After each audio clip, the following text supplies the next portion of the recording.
America నుంచి భారతదేశం దిగుమతి చేసుకునే దాదాపు 30 ఐటమ్స్ మీద పన్నులు తగ్గించే దిశగా భారతదేశం ఆలోచిస్తోంది.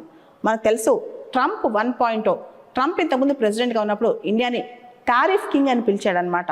ఇండియా చాలా టారిఫ్స్ వేస్తుంది, ఇండియాని అస్సలు మనం నమ్మకూడదని అప్పుడు ట్రంప్ వ్యాఖ్యానించడం జరిగింది.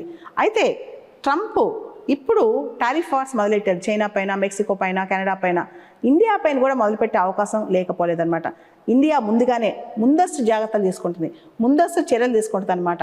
రీసెంట్గా యూనియన్ బడ్జెట్లో కూడా కొన్ని ప్రోడక్ట్స్కి ఇంపోర్ట్ డ్యూటీస్ తగ్గించేసింది ఇండియా. ముఖ్యంగా electronics, textiles, high end motor cycles వీటిపైన ఇంపోర్ట్ డ్యూటీస్ తగ్గించేసింది. అంతేకాదు అమెరికా నుంచి మనం డిఫెన్స్, ఎనర్జీ ప్రోడక్ట్స్ ఇవన్నీ కొనుక్కోబోతున్నాం, చాలా కొనుక్కుంటున్నాం కూడా. వీటిపైన కూడా ఇండియా పన్నులు తగ్గించే అవకాశం కనిపిస్తుంది. ఇండియన్ గవర్నమెంట్ ఈ దిశగా ప్రయత్నాలు చేసే అవకాశం కూడా కనిపిస్తుంది అనమాట.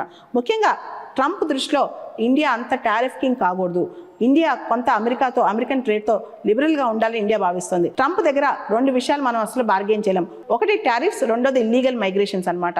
ఈ రెండింటి విషయంలో భారతదేశం కూడా చాలా జాగ్రత్తలు తీసుకుంటుంది.